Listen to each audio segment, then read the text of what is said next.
Paul is the chair of the Action Cluster on Sustainable Built Environments, and I support him as a content expert from the Smart Cities Marketplace. I work myself in the field of energy transition of built environment, work on climate action plans for cities, but also European contracts like the one on the marketplace. And I'm going to take some notes today so that we have kind of report and conclusions later on. While we are preparing to start, maybe I can also already have the introduction by our two speakers. Let me see a bit the program, what was foreseen. So in a principle, we would start with Mr. Denis on the potential of wood, but as we are trying to connect him, maybe Mr. Vignali and Mr. Gompakis can just also shortly present themselves. So, Mr. Gompakis. Hi to all. Thank you a lot for the invitation and really happy to be here. My name is Kostas Gompakis. I'm part of the team at Technical University of Crete. We will present a new Horizon 2020 project called VARCITIES that was funded in September 2020 and is part of the new initiative for the European Commission for Health and Well-being in Cities. Thank you and have a nice meeting and exchange of information and ideas.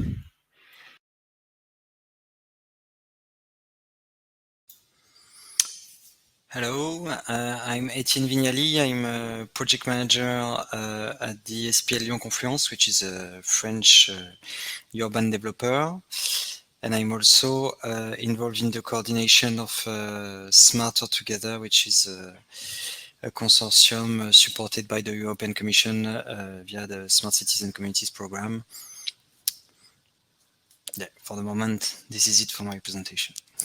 Okay, thank you. And I saw you passing by in the Smart Cities and Communities Lighthouse project group. So yes, you know your enterprises. I see that Paul is appearing back, but if he is still trying to get our first speaker. No, I'm with you. I'm with you. The thing is that why is my camera gone? I was on screen before, and all of a sudden I'm not on the screen anymore. Okay, Paul. On the left upper corner of your interface, you have a camera symbol, and you need to click on the camera symbol, and it should be a green. Voila. I tried. I had not touched anything, so it went away without me asking anything. So this is why it was strange. So, dear friends, we can start. We can start. I want to welcome you all to the meeting. It's a bit complicated to access. I mean, even this morning also there were a few problems, and it seems like we have problems now also. Han, while I speak, if you could please check with Sabine or Vanessa to get in touch with Fabrice Denis, our first speaker, because the link he has sends him to the lobby and not to the Action Cluster meeting as a speaker. So they should check again with him. And meanwhile, I will continue and I will ask after my presentation if eventually Kostas can follow up. And so we will exchange the presentations. So basically, welcome to you all. This is the launch of the Natural-Based Cities Initiative, a brand new thing. And before that, I wanted to remind you all the slogan of our action cluster. I think I like to do it because it's a bit provocative doing that in a virtual meeting. But normally when I do it on stage, I have the chance to do what I call the YMCA of the smart cities that you will be, if you dare, allowed to propose also, which means that what are we trying to do all together? We've heard all those speeches yesterday, all those speeches this morning. If you want to summarize that in one sentence, it is, we are trying to reach the highest quality of life, arms up, for the largest number of people, arms wide, with the lowest environmental impact, arms down. So this is, in a miniature, the YMCA of the smart cities, I think. And if you think about it, through that expression, whatever we do, fits into it. And I think it's nice to have something that is a bit global to bring us together, because you here in those meetings, we pass through so many technologies, so many approaches. So it's really complex to bring all this together. That was the YMCA. The second thing I wanted to say quickly, to remind you that our Sustainable Districts Action Cluster has one initiative on positive energy districts, which for the moment we'll let live because EU programs include that now all over. So we will just report on success stories. That's the only thing we have to do now. We have one initiative on deep retrofitting. So we've been visiting deep retrofitting sites in France, in Finland, many years ago already. Now we have the renovation wave, which is just fantastic. We are so happy about this. So once again, here we will try to work more on presenting good projects, thinking of the business models behind it. But I think the global EU policy is now integrating this, and the construction sector is very happy. We started a couple of months ago an initiative on heating and cooling. This is a very important subject also. And as you all know, cooling is sometimes becoming more important than heating. That's part of the climate change issue. So this is to show you that the work in the action cluster is quite diversified. The other point I wanted to make with you as an introduction is that if you participated yesterday and this morning, you might have heard many times that, well, there is the climate change challenges there, but that climate change challenge also is an opportunity to tackle other issues related to the city, environmental-wise, circular economy-wise, etc. And the point I wanted to make with you today is that climate is not an opportunity for other issues. Now, it has become an obligation by regulation, Right now, as we speak, the Commission and the stakeholders are working on a framework to gear all financing towards climate and environmental friendly economic activities. The magic word is taxonomy. It's a scary one, be careful. But it's a big work that is happening for the moment. And when we speak about climate change, we mainly speak about greenhouse gas, of course, control. This is called climate change mitigation. Right now, regulation asks us to also simultaneously look at climate change adaptation issues. It's a great move from the Commission, because climate change adaptation, people still wonder. Commission says we have to work on resisting drought, to heat stress, to freezing times, or whatever we have now, extreme weather conditions, floods. So it's in the system. And besides that, you also have, listen well, the water control, the circular economy challenge, discussed quite a lot this morning, the pollution control, and the biodiversity protection. So what I'm telling you now about those 6 objectives is that they are connected. Right now, in the years to come, whatever we do, we'll have to look at all those 6 objectives by regulation. It's not a favor. It's not, oh yes, I have a green roof. No. You have to work on 6 subjects at the same time. If you seal the soil, you have to consider what you're doing, the impact of that. All those elements are connected. So this is why pushing this nature-based cities initiative is really interesting, because we are going to work together on all those issues at the same time. And my objectives is really to bring together experts and also to keep on promoting the great work that has been done in EU projects in the past years. This is why Costas and Etienne are here also, and hopefully will be joined by Fabrice as soon as possible. So basically, this is the introduction I wanted to make to you, to understand that this nature-based cities initiative is probably an excellent approach to look at this new matrix of interconnected objectives that the Commission is very ambitiously bringing in front of us. So everybody knows that the 55% CO2 by 2030 is ambitious. But when you have the connection with adaptation and environmental objectives, it's even more demanding. So this is a very challenging time. We have a lot of things to do together, and waiting for our planned first speaker to join us, I would kindly pass the word to Costas, and he's going to introduce us to the VARCITIES project, which is the follow-up of a Think Nature project also from the Commission. And I'm very glad to hear a bit about all those nature solutions for the cities. Thank you very much. The word is yours. Okay, thank you, Paul. I will share now my screen alongside.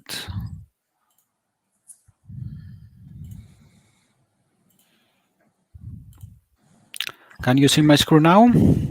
Yes. Okay, thank you a lot. My name is Konstantinos Okombakis. I'm part of the coordination team of the VARCITIES project, our visionary nature-based action for health, well-being, and resilience in cities. VARCITIES wants to put the citizens and the human communities at the center of the future cities vision. Our project is funded by the European Union Horizon 2020 Research and Innovation Program. We start working on it on the September 2020, and we work until February 2025. We comprise of 25 partners, and we are under the lead of Telecommunication System Institute, and we have 8 pilot cities to test and implement a series of innovative nature-based actions. Our project is a holistic one. We want to tackle as many aspects of the future city as we can. So, for the future city, we want to implement and foster a healthier, sustainable, and resilient urban future. We want to create green public spaces as people-centric areas supporting creativity, inclusivity, health, and happiness. We want to be human-centered and to put the citizens and human communities at the center of the future cities vision. And lastly, but not least, smart and resilient, so to implement nature-based solutions integrated with smart devices and exploring digitally. So, our vision is the establishment of a sustainable models for increasing the health and well-being of citizens exposed to diverse climatic conditions and challenges. And secondly, the advance innovation across different urban scale by exploring nature-based solutions from a digital, social, and cultural perspective. So our approach is a threefold one.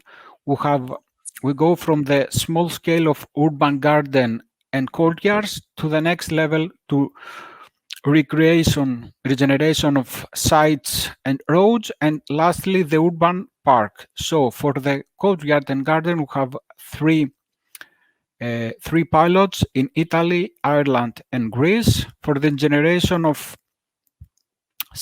roads and sites, we have in Malta, Belgium, Leuven, and Skelleftea in Sweden. And finally, to regenerate an urban park in Novo Mesto and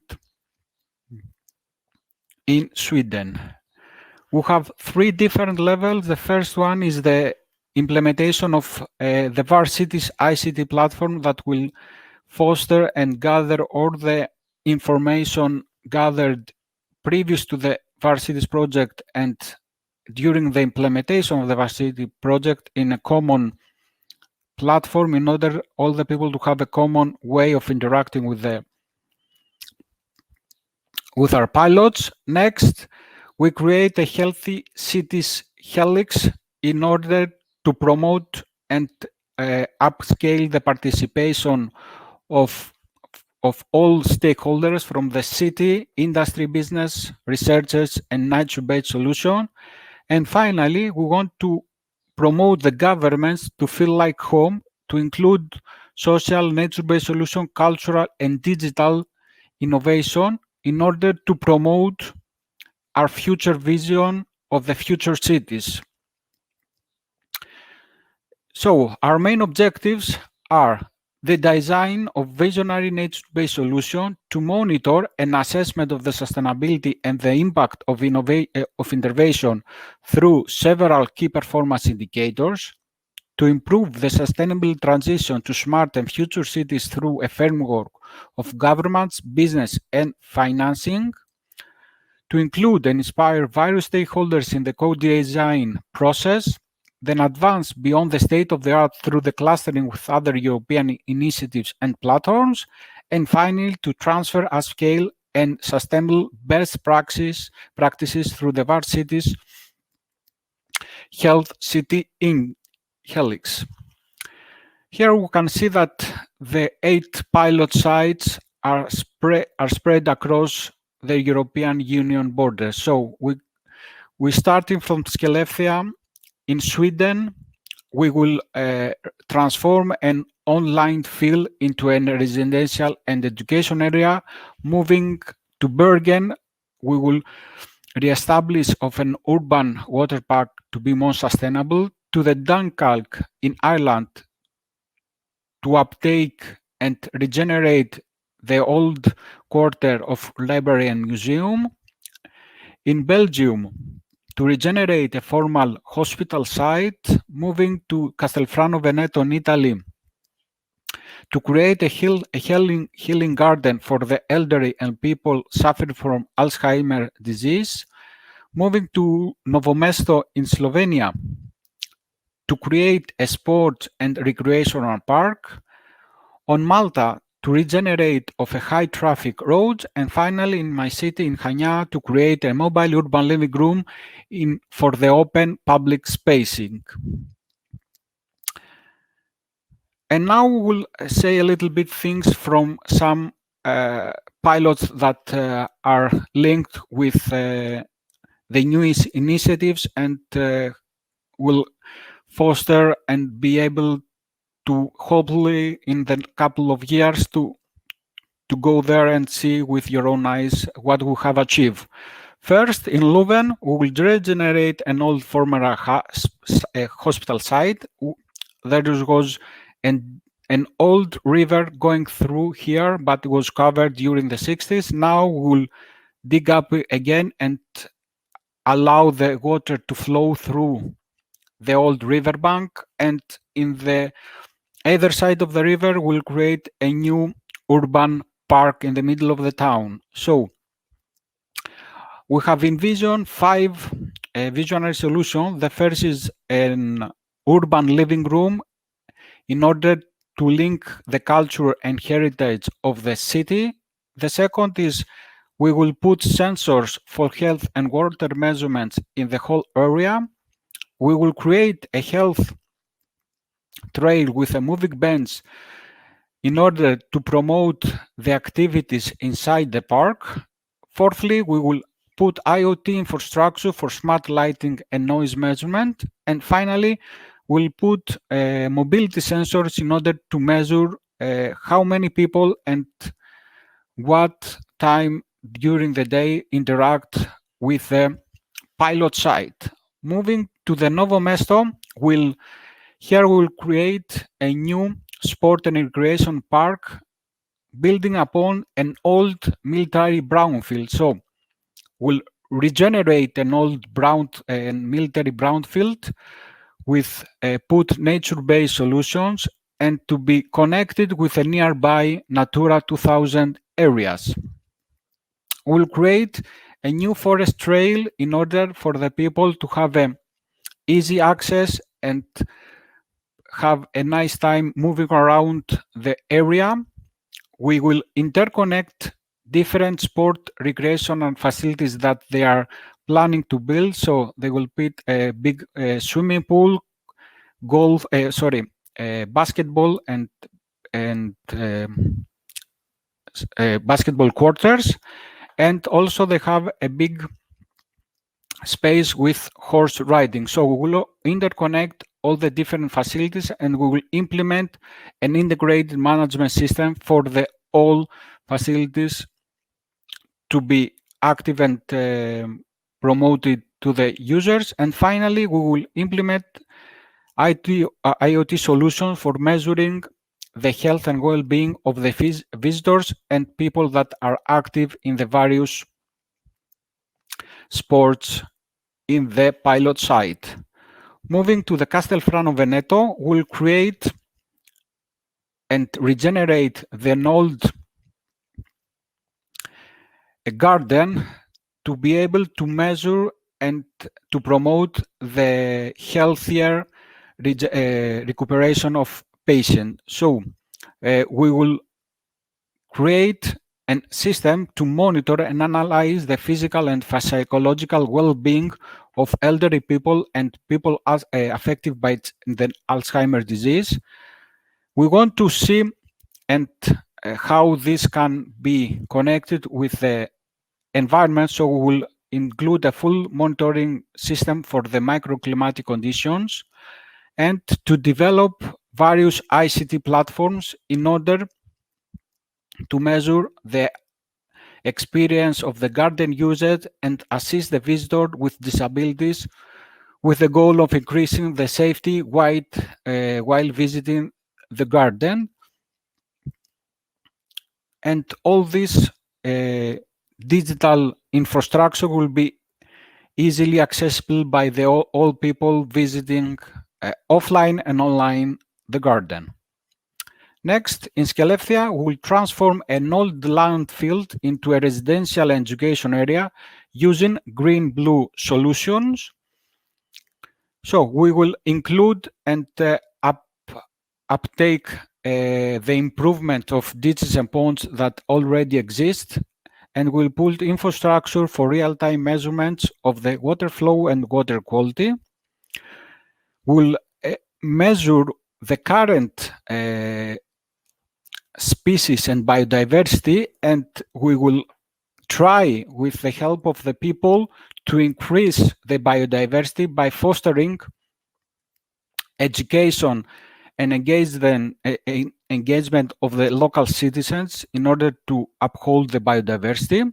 We'll create a smart lighting system in order not to disturb the nature during the nights, in order to see how we can be more friendly with the nature even in the night.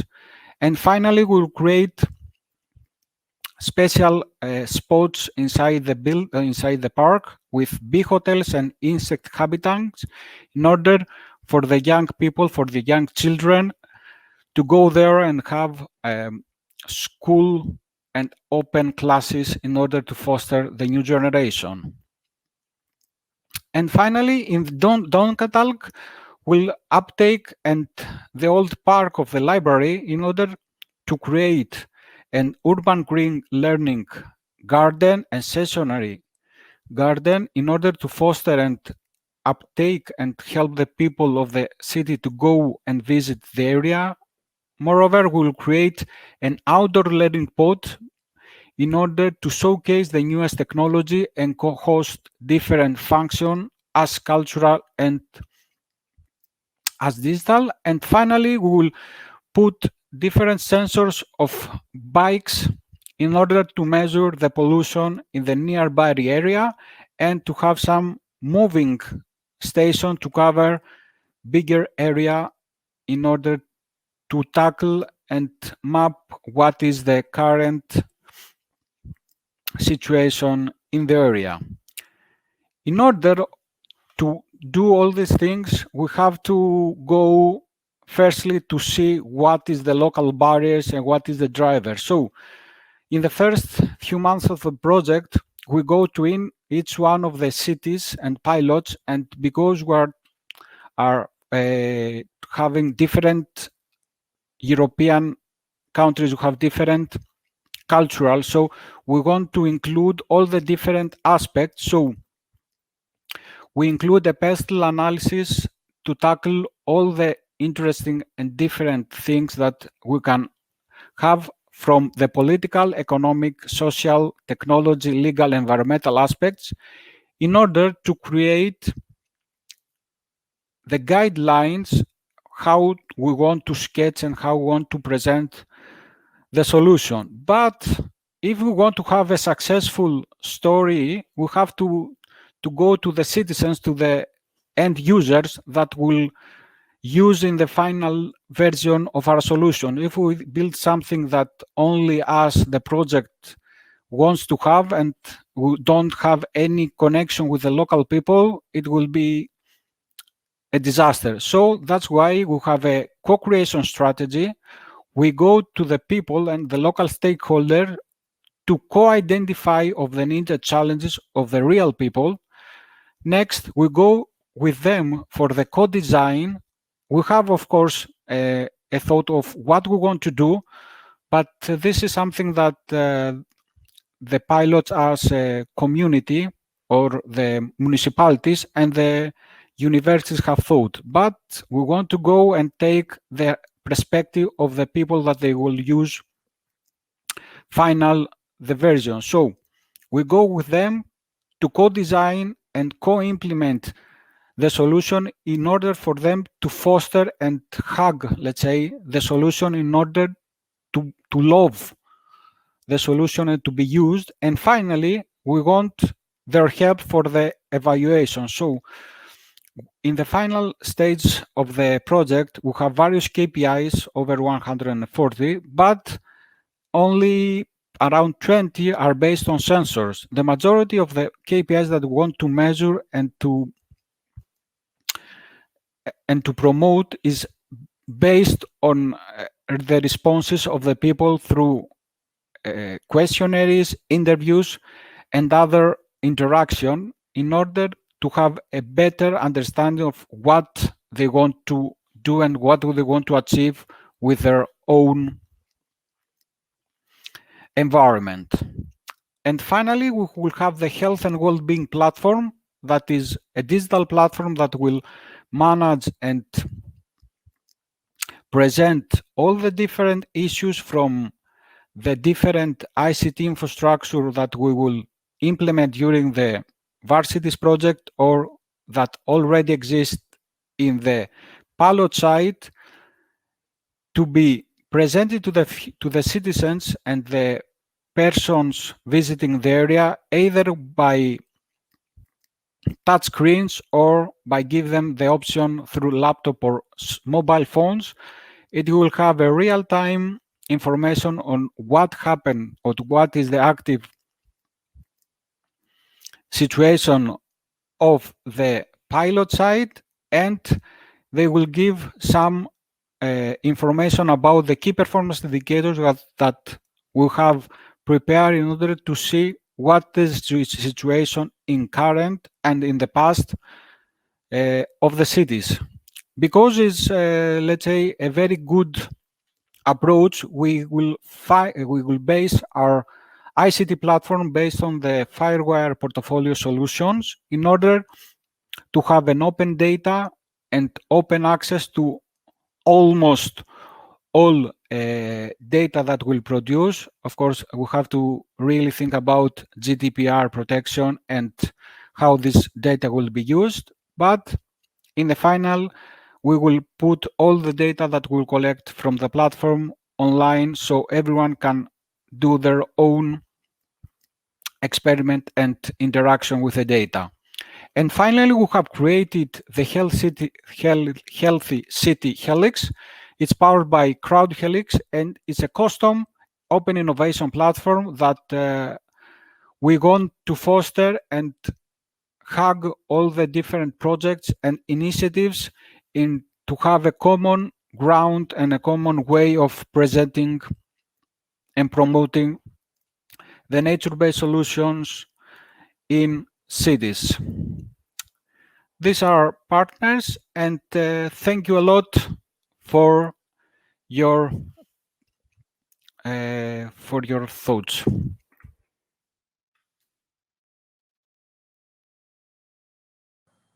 Voilà. Thank you very much, Kostas. When I listen to you, my first idea is to say, what is the subject that is not covered in this project? Because it is so wide. I think it is extremely impressive, the diversity, and even if only 20 of the KPIs are through sensors. I mean, 140 KPIs, it gives you a lot of information. If you can filter and analyze, exploit all this information, it's really incredible.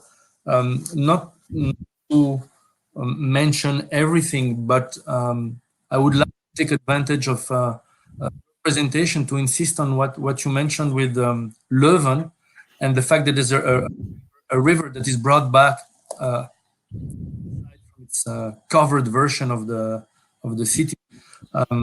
This is part of the nature-based city of the urban planning. The urban planning from all Other times, you know, cities build one on top of the other. It's a classic.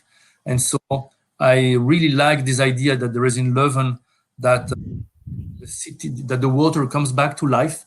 You know, it is a kind of practice that quite a few cities around the world. And it is pleasing people no matter the culture.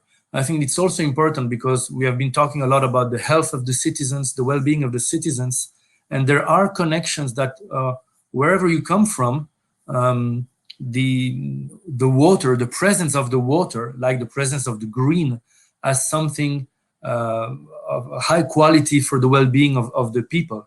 This is happening in Leuven. I've had the chance to see a river brought back to the open in Seoul, Korea, which means that really everywhere where we can do this kind of activity brings a lot of interest to the quality of life and the quality of the city. Not to mention that I am in Brussels and that we also have a covered river. And if one day in Brussels we can take the river out, I would be extremely happy also. Listen, I think we really need to keep strongly in touch to make sure that all the results from VARCITIES can be exploited in the best way. And in particular, our action cluster is really a permanent place where we can discuss and exploit all the results from these excellent projects. Nature-based solution projects have been around for quite a few years now with the Horizon 2020 and will continue. So you know that all EU projects have an obligation of dissemination. And I think dissemination is never enough. There's always need for more and more situations where we can exchange on results of projects. And I'm really glad that VARCITIES can and Past Think Nature can be part of the launch of our initiative. So Kostas, thank you very much. I would like to know whether, I don't see any questions in the chat. I don't know if Etienne or others want to say something. I'm checking here who else. We're still missing our other speaker, but so no one in the audience wants to ask a question through the chat so far. And the last thing, Leuven is near Brussels also, Kostas, so please organize first for me so I can check the things, a visit to Leuven to see what we can see there, and possibly another meeting we will go there together. I'm still waiting for 15 seconds. I see no other questions, no one else wanting to break in. If no one breaks in at this stage on the VARCITIES presentation, I'm certainly thanking you for all this, and do not hesitate to tell us also how you would see things in our collaboration further on these issues. I'm changing a bit the order of the speakers. So Etienne, I hope you are nice and ready to speak right now. And for the audience, I would like to remember that Etienne is going to talk to us about the Lyon Confluence district. And this district, story of collaboration with our action cluster, because I think we made our first visit to Lyon Confluence in 2016. And so it's been a long time, and you've been around European projects for so many years. And this approach is certainly one of the most reasonable ones in terms of size also. So I'm glad that you can now update us on the situation in Lyon Confluence. It's an incredible place, I think. And please, I give you the floor. I'm really happy to have you back in our meetings. Etienne, the floor is yours. Thank you. Thank you, Paul. Can you see my slide? Yes. Yes. Okay, perfect. And my mouse as well, moving on the screen.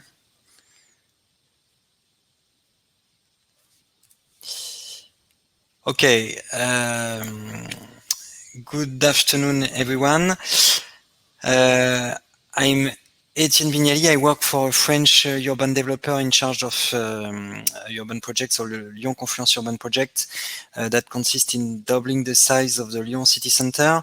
And I'm going to give an overview of how nature-based solution contribute to the development of the urban project, or has been contributing also. Just few figures.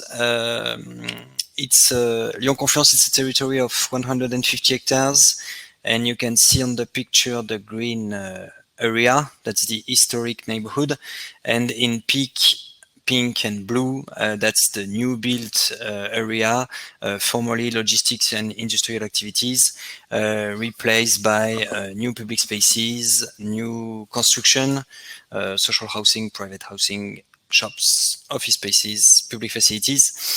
The project has started almost 20 years ago with the first studies, and the idea and the plan is to finish it by 2030. I can't move anymore my slides, so I don't know.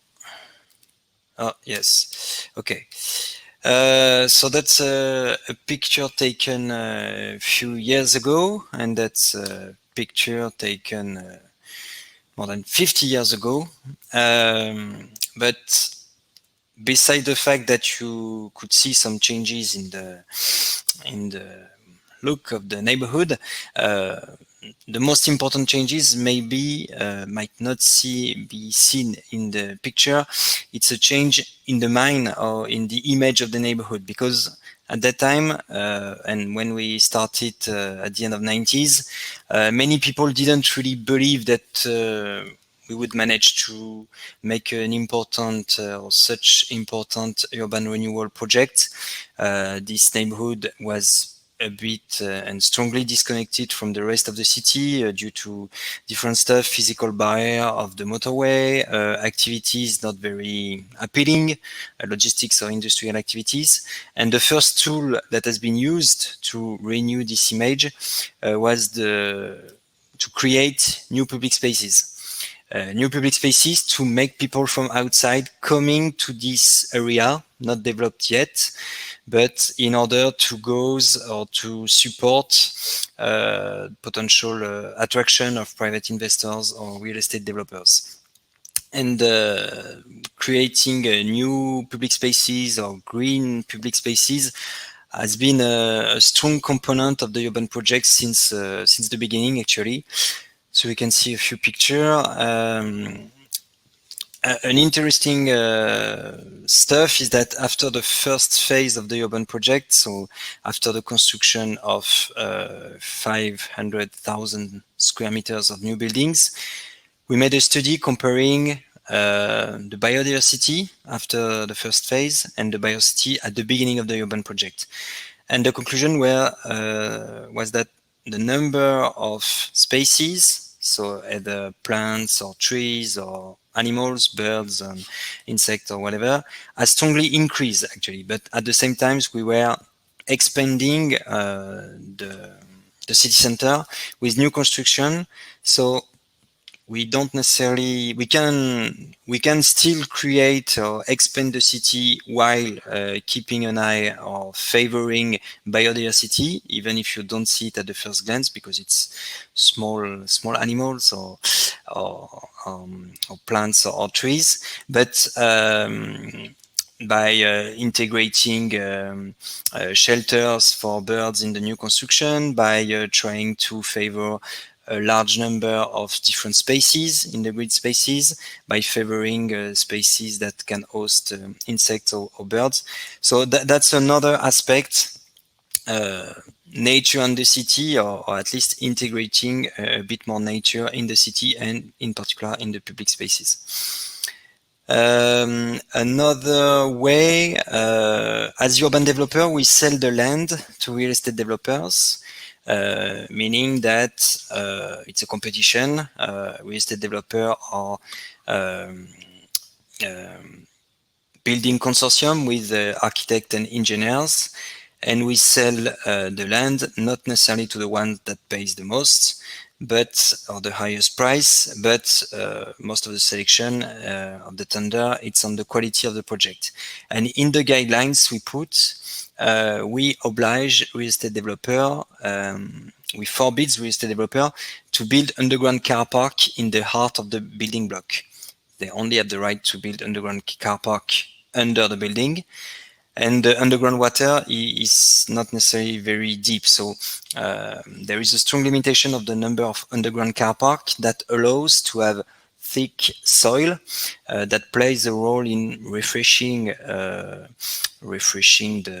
internal temperature of the building, and that reduces the heat island effect.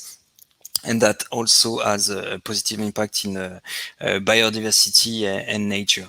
And to compensate the fact that we don't necessarily have one parking slot under each flat, we also built a mutualized car park that you can see on the right side, that's optimize in a way the public infrastructure to avoid that dedicated parking slot. If you live in the neighborhood and if you take your car to work outside elsewhere in the city, or if you live outside and you come only to work in the neighborhood, your parking slot, if it's only for you, it's empty part of the day or part of the week. And it's a way to mitigate and to reduce the cost of infrastructure that at the end goes back to the price of the housing or to the cost for construction. So once again, it's another example of combining generous public spaces, greening city nature in the city, and also new construction and new public infrastructure. In the southern part of Lyon Confluence, we plan to have a generous park. But actually, as I said at the beginning, it's former places for industrial and logistics. This means that the topsoil has a very bad quality. The soil is very compacted. So instead of removing this material and bringing new or fresh topsoil from elsewhere, maybe some far away, as we have a bit more time for this part of the neighborhood, we choose to use locally the existing soil, even if it's a poor quality, to use the techniques already well known in agriculture of bringing new organic materials, making kind of composting this material, and using on-site the material already there to favor the new plantation, new trees, new green spaces. So it's another side. All these aspects about public spaces, integration of the nature in the construction of the new building blocks, or the development of parks, goes also in hand with the evolution or new field of interest for us as urban developer. And we have been working extensively during the last years in a project of healthcare house. That's the green building under construction currently. This means that it's not only about the construction, it's also about the business model of such facility that can complement what already exists in other parts of the cities, because we don't have hospital in the neighborhood. We have doctors, but it can be a place to make different health professionals working together, but also it can be the opportunity to take preventive action to preserve or to improve the healthcare of the health of the residents, and to also work together with social housing operator, for instance. They know they are in some buildings of the neighborhood, we have some elderly people, and in case of a period of particular pollution, we can imagine taking preventive action and not only bringing an answer when people are sick, but also to take action to avoid the fact that they be sick. It's also a challenge because the healthcare system in France is not necessarily designed for preventive action. It's more we can reimburse you expenditure when you are sick, but if you take action to avoid to be sick, nobody is paying really attention. So it's a new field for us. It's quite positive because we work with new stakeholders, healthcare professionals, who are quite also interested in trying to adapt a bit the way healthcare infrastructure are done. And we'll see in the coming years, yeah, there will be certainly new services or new activities to develop with such facility that will open in a few months. So all of these aspects that I've just presented have been made possible thanks to many collaboration done actually since the beginning of the urban project more than 20 years ago. So local partnership, national partnership, international partnership, and in particular many projects supported by the European Commission. And all these aspects about nature and green spaces and circular economy also are combined with other features in the development of the urban projects, more related to energy management. And also many of them have been supported by European projects. So to give you just a few examples, we have been working extensively in the guidelines we set up for the new construction by being more demanding than what the French regulation asks. So in this way, we have been able to work with real estate developer, architect, and engineers to integrate a bit more bio-sourced materials, wood, for instance, or this building built in mud, or greening species in the heart of the building block, or to reduce the energy consumption of the new buildings. We also, thanks to, in particular, thanks to the Smart City project, Smarter Together, that is finishing, we have made a very important, or we have accelerated significantly the pace of energy renovation in the neighborhood, because by addressing all kinds of buildings, private housing, social housing, office spaces, and public facilities, we managed to reduce strongly the energy consumption of all buildings in an area under heritage protection, for which there are, of course, particular constraints regarding the modification you have the right to make or not to make to the all buildings. Regarding renewable energies, it's mainly two sources. It's a district heating system powered at 2/3 by biomass. So it has been designed and in operation for 5 years now. You can see the main pipes in the neighborhood. And regarding photovoltaic, we have almost 40 photovoltaic installations in the neighborhood, either in new existing building or retrofitting buildings. And it's more than 2 megawatts in production and 1 additional megawatt soon to come in coming years. I will finish my presentation by emphasizing the fact that, as I try to show you, the Lyon Confluence Urban Project, whatever we do well or less well, it's a process of continuous improvement, of using the lesson learned from past projects to go a step further and to enlarge the topics we work on, with many collaboration at different level with a broad range of stakeholders. We have been involved during the last 5 years in the Smarter Together project, which is a project supported by the Smart Cities and Communities program of the European Commission, in which we work in particular with the city of Munich, Vienna, Santiago de Compostela, Venice, and Sofia. Smarter Together, actually, it's one of the consortiums supported by the European Commission, but there are almost 20 consortium. And last year, we have been selected by the European Commission to be part of the SCALE project, which consists in coordinating all these smart city consortium, and also trying to go further in the replication and extension of this innovation project to better link it either with other territories, either with investors. And I conclude my presentation by informing you that we are organizing an event on the 1st and 2nd of July, so it will be mainly an online event that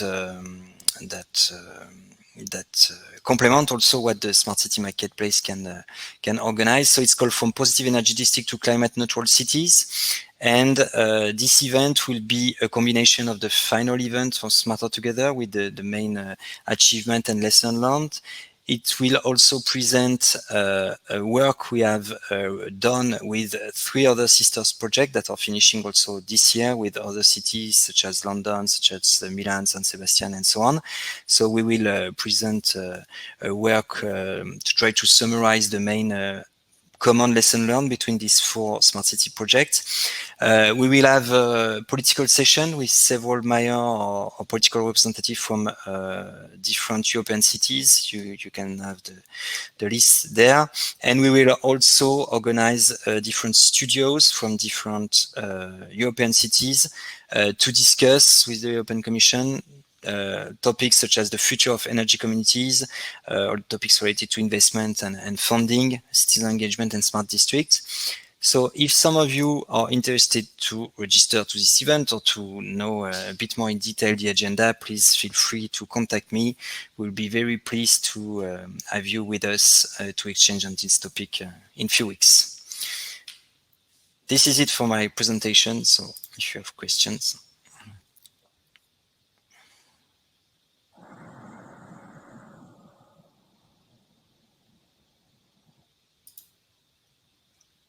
Trying to come back. It takes a little bit of time. So, Etienne, thank you very much, and thanks for the connection with the event early July, not too far away from here. Is an excellent way to keep on being in touch on all of this. I had myself, yes, I wanted to ask you a question because, you know, last time we came to visit you, we did visit the deep retrofitting of the social housing, which is one of the huge subjects at EU level, of course. And maybe you can tell us something which is also the connected issue, which is the business model, which is how is it possible to do more? What were the solutions that you found? Was it still a lot subsidized, or is it turning into something like a business model yet? An evolution, a natural evolution to start with subsidies and try to find something without, there's not enough subsidies for everything anyway, no matter what plans there are at EU level. So what could you say on business models or not?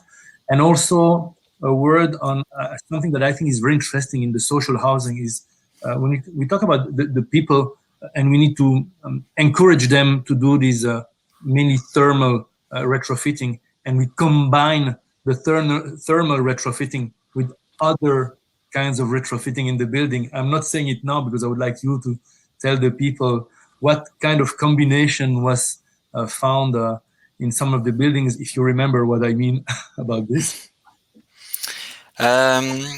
To be honest, we haven't found yet the magic recipe for business model of energy retrofitting. However, we are currently investigating a new possibility for the retrofitting of housing. Because in the neighborhood we don't have individual houses; it's only collective housing. It's true. There is a new organization created by the city or the Greater Lyon Authority. The idea is to, it's not only for retrofitted buildings, it's also for new buildings, is to disconnect, that this organization remain the owner of the land, while the owner of the housing only own, let's say, the walls or the envelope of its, and just pay a rent for the land, which could be a way to reduce strongly the price for buying a flat, for instance. And we start working with them in order to see if we could use this mechanism to accelerate retrofitting of private group of owners, for instance. So that's a new field of investigation for us. We don't have yet all the results, but there are interesting discussion going on, and they are also interested to test with us possible project like this. So that it's a possibility. Yeah. Regarding social housing, generally it's a combination between subsidies, between also thinking about the real estate value of the buildings, because some old buildings, if they are not retrofitted, they can't be rented anymore. So that's sometimes also the reasoning behind the retrofitting of office spaces. Sometimes they just make deep retrofitting because the standard for the quality is the one of 50 years ago, and on the market it doesn't have any value. So, and it's in non-occupied sites, so sometimes office spaces or public facilities are easier to retrofit than housing.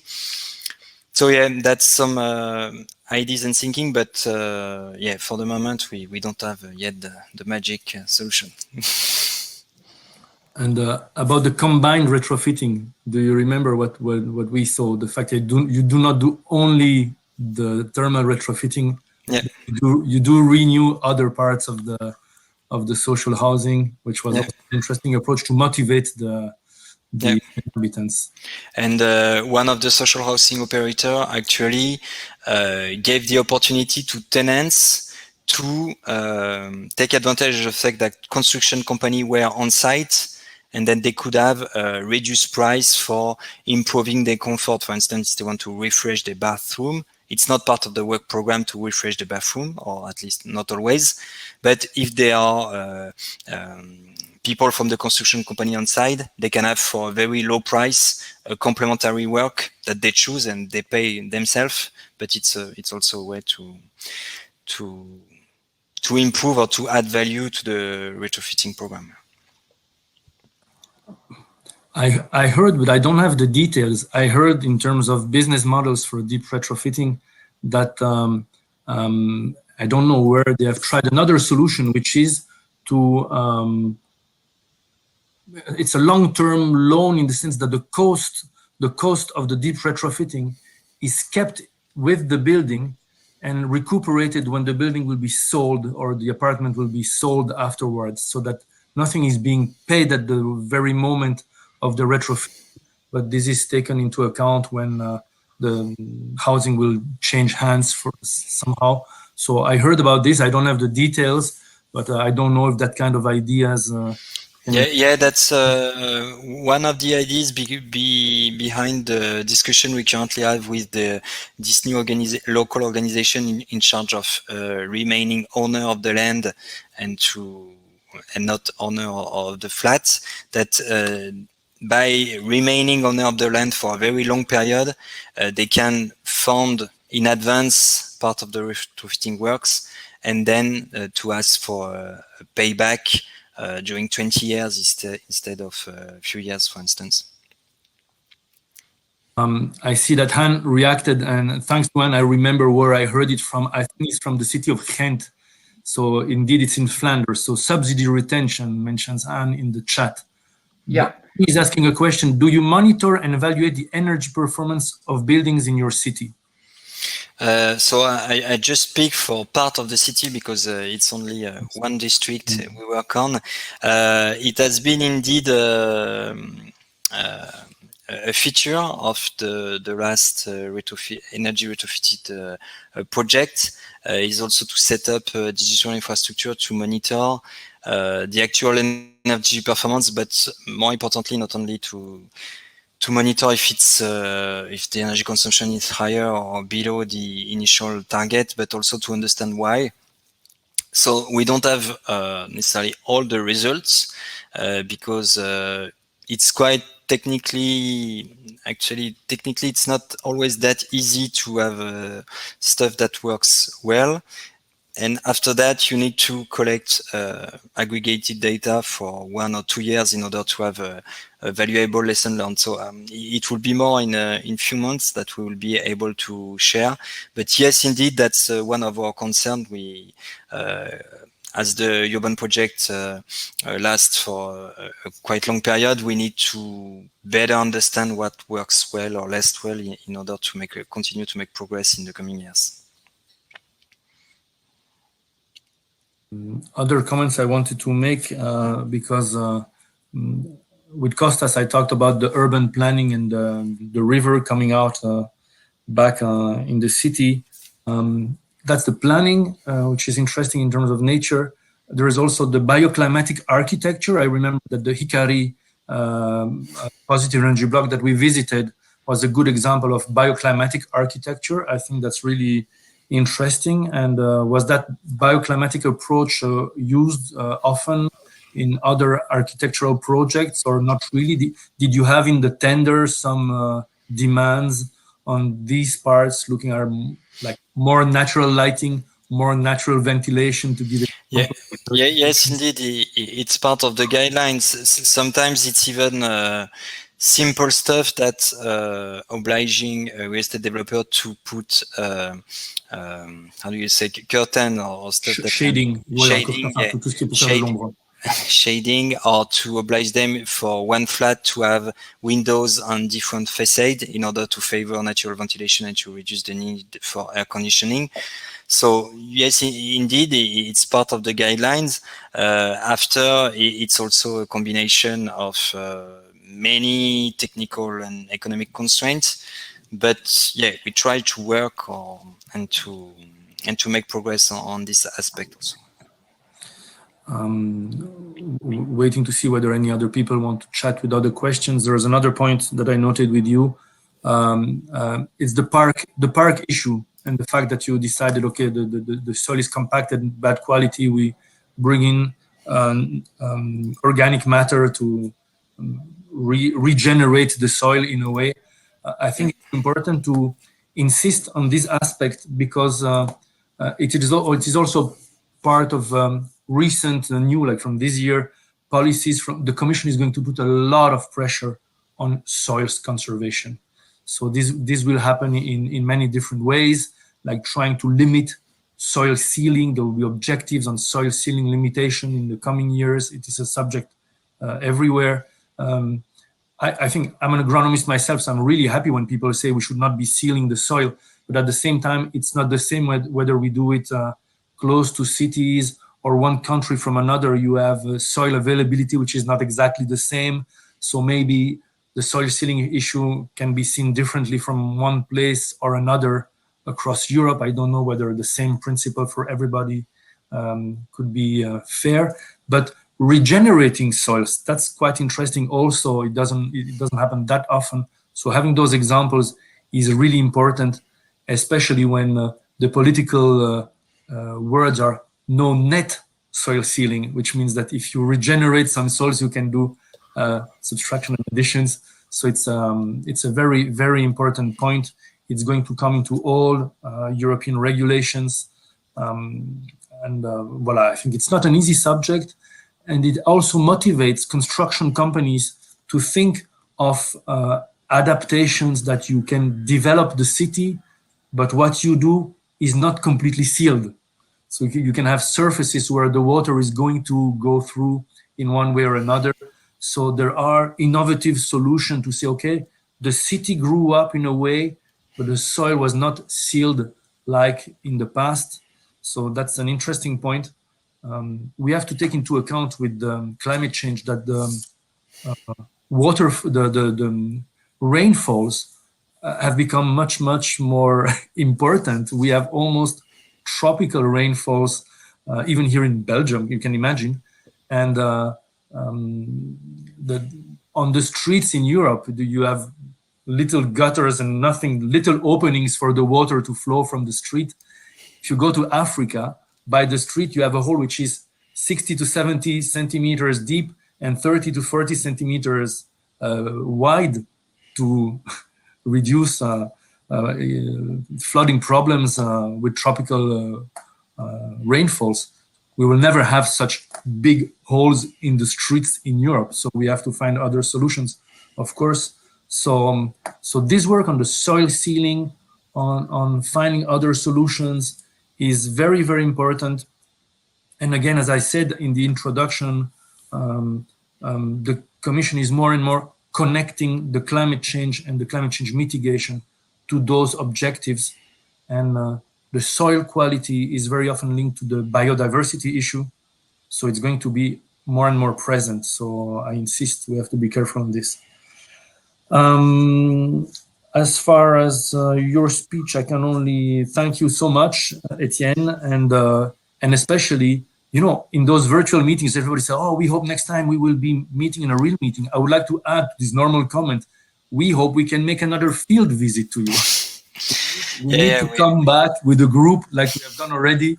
And I think to see, to touch, to understand, to speak with the apartment owners like we have done with you, to see the problems, to discuss the problems, what works, what does not work. That was really exciting. Besides the buildings, we've been talking about the buildings. We had the opportunity to test long before other places the autonomous minibus, which I think stopped now. It's not there anymore. But, you know, at the time where everybody speaks about autonomous vehicles, there it was really quite exciting because we tried it. And in fact, the guy who was controlling the experiment said, the problem is not the technology. The problem is the surrounding. If you have an autonomous vehicle, a place where bicycles or pedestrians or whatever can cross the street at any time, they will be detected. That's not a problem. But then the vehicle was stopping all the time. And even the joking part was that he told us that during the weekend, you had families where the children would run and go like put their foot in the way to make the bus stop just for the fun of it. So you realize that autonomous vehicles may also have their issues. And it was interesting to experience it on our own, because I told the guy, oh, we're stopping so much, it's stopping all the time, what's happening? And so not only the buildings, but also the soft mobility experiments. I think Lyon Confluence is definitely a model, because you've been doing that for so many years, and then you have so many projects ahead also. We're glad we can soon come and see you again. The connection you are making with the SCALE project to bring together all this information from SCC projects, commission projects, is really important. So great work, and thanks for your presentation. That was really huge. Thank you. Voila. For the rest of the meeting, I unfortunately have to inform the participants that our third speaker could not join the meeting because apparently in their offices, they have an extremely strong firewall, and the firewall would not allow him to connect to the system. So unfortunately, he won't be able to be with us. Fabrice Denis from We Wood was supposed to give a global approach of wood in construction. Many of you now in the meeting are already aware, of course, of the booming of the wood construction in those last years, and it's supposed to grow. But there's one thing that I can discuss with you, at least mention to you now, because it's important to not delay on this, is that the expectations on the market of wood for constructions have changed completely during the last year. The reason why is that the demand from abroad grew dramatically. So what happens is that, in particular, American customers are coming to buy the wood in Europe, in some countries, among them France, and they pay a really huge price. So they exploded the price of wood in Europe, and also the stocks are not as big as expected. So you can see that had we spoken 1 year ago, all the lights would be green about wood everywhere, wood in construction everywhere. And 1 year later, all business models are changed because the price of wood raised, the availability of wood is not the same anymore. So these are constraints that were not expected about a few months ago. I tried to understand why, and to be confirmed, the former US president blocked the timber trade between Canada and the US. So the timber from Canada cannot enter the US anymore. So the US have to find timber somewhere else, and they come to Europe. So basically, because of that bad, it's not a free trade area anymore between Canada and the States, apparently. The connection to this is that it's impacting Europe, actually. So I think it's an interesting thing to hear about. I don't know if the people listening today have any other information on this issue. I can tell you that here from Brussels, I'm I'm going to try to learn more about this. I actually, very concretely, I sent an email to the Canadian representation to the EU. I don't have an answer yet, but I said, would you be interested in discussing this timber wood trade issue? Because we might have things in common. They might think I'm crazy, but I'm still representing a large construction company. So we will keep in touch on this, because I hope that Fabrice in another of our meetings will still be able to come and tell us about his experience on wood. And of course, Han is adding, yes, more people want to construct, build with wood in America, and still it always remained, wood in America always remained a more important construction material than in Europe anyway. So it is true that the demand is quite big in the United States. So basically, let us see. I hope by the next time we meet, I can tell you stories about lobbying discussions on trying to improve the market of wood to make sure that the expectations can be the same for the future. On top of this, on my side, it's over, and unfortunately, we will be finishing a bit earlier than was planned.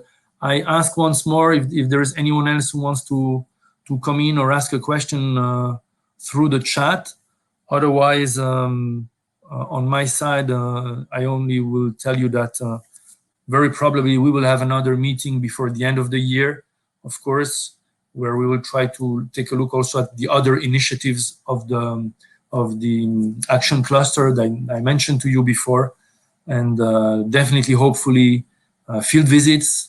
You have heard today that we have Leuven, we have Lyon Confluence. There are a lot of other cities. If Costas can give us hints of, because he talked about so many cities throughout Europe, we never know. I think those field visits are really important to really feel the reality of all the difficulties. So Costas, besides Leuven, whenever you see that there are places that are interesting to visit, and also what is important, and I know Etienne does it a lot in Lyon Confluence, it is to bring politicians, public authorities at all levels, deciders to visit things also. So we have to bring in these common sense meetings.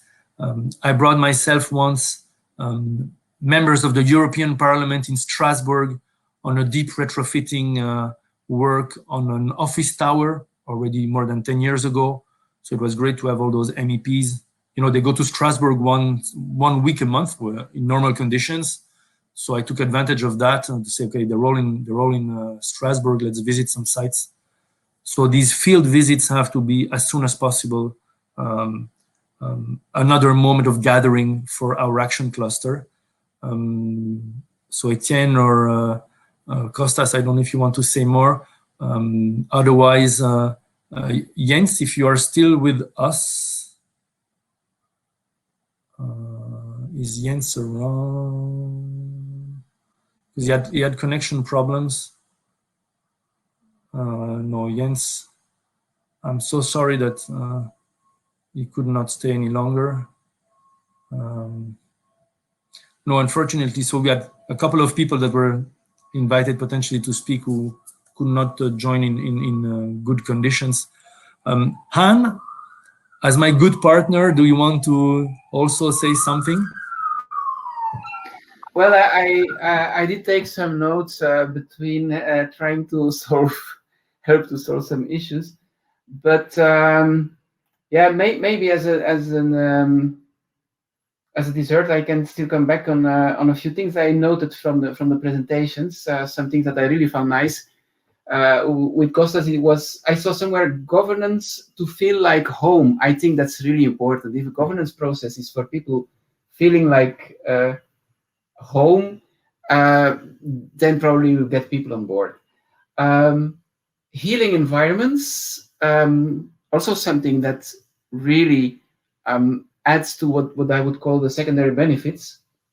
I've been in a kind of brainstorm with the healthcare sector last week in Belgium, where exactly this kind of new approach of healthcare is being taken And instead of being in these completely synthetic hospitals with very poor air quality and ventilation systems that give this typical hospital smell, and so looking to healing gardens and natural materials, even if you need to have another control of bacteria and so. So I think that's really something that is coming up, and in a way it's also a nature-based solution.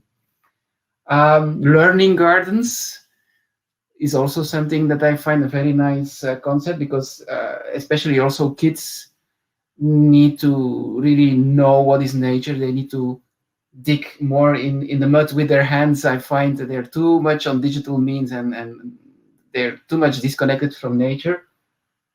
And be more friendly with nature. Yeah, indeed.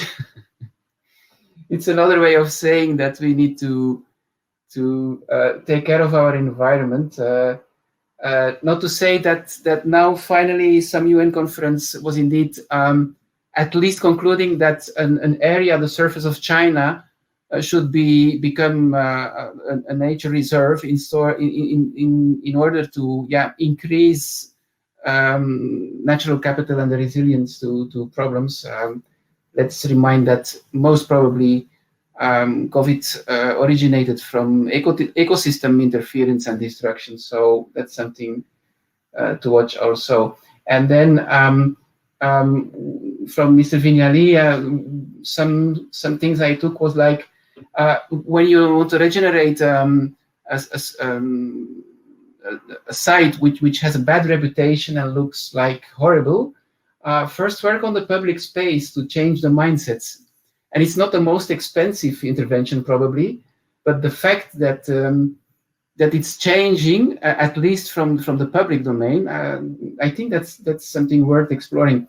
And I remember a project in Ghent, Tondelier, where any plots that were not yet constructed but were vacant were put available for community gardening, for growing your vegetables and so. So these are temporary occupations.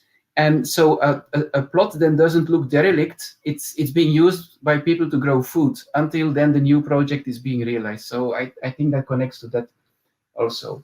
And then what is nice also is not selling the land to the highest bidder, but to the best project. If that were always the case, the world would look quite different, I think. So that's a few dessert items I took from the presentations. As we have more time, I will just jump back with another number of things that came back to my mind while listening. First of all, yesterday there was a comment that I really liked. I have to quote this person. She's called Claire Roumet from Energy Cities. And after hearing a lot about an expression that we hear here on the EU level about the Green Deal and the mission on cities as the Man on the Moon project, she quite provocatively said, what we need to do is badly land on Earth. And I like that very much, to say that we really need to save our planet. And no matter if we send a man on the moon or a woman on Mars, which was also said yesterday, I thought it was a good one. And I really think it's important to realize that, in fact, talking about space, there's only one spaceship, and the spaceship is planet Earth for all of us. No matter how few astronauts we can send somewhere else, you know, the fight for climate and for the planet is clearly important. We should remember that the population doubled in 50 years. We have to realize this. So the pressure is enormous. What else I wanted to say also is that we don't speak enough, I think, in terms of cities, about the importance of quietness and fresh air. Quietness and fresh air. These are really two qualities that actually people are looking for when they go on holidays. That's you go to the countryside, to the seaside, to the mountains. So quiet, noise pollution. Noise pollution is not mentioned enough. And the air quality as a whole are important. If you can bring that in the city, the quality of life will be better. Not all the districts have the chance, like Lyon Confluence, between the two rivers. So a lot of ventilation. It's quite interesting. So that's really good. But those two elements are to bring forward. Finally, I have one example I wanted to add on my discussion on soil conservation. It is a case that we faced already in France, actually. France is a bit a pioneer on regulation for a lot of innovative solutions. We had a problem in a city I will not mention, where a real estate developer had a piece of land to develop, and the local authority said, wait, for a given surface, you are not allowed to seal more than so much surface. So the real estate manager said, okay, fine, I will seal less surface and I will build higher. Then the local authority said, no. There's also rules for the height, so you cannot put as many floors as you want. So you have one constraint, two constraints. So the real estate developer said, okay, in that case, I will build less apartments. That's the only situation. Consequence, less apartments, same demand, lower offer, higher prices. So when we say citizen focus, citizen here, citizen there, you can have regulation that taken separately seem to be really nice. Not too high, it's better for the view.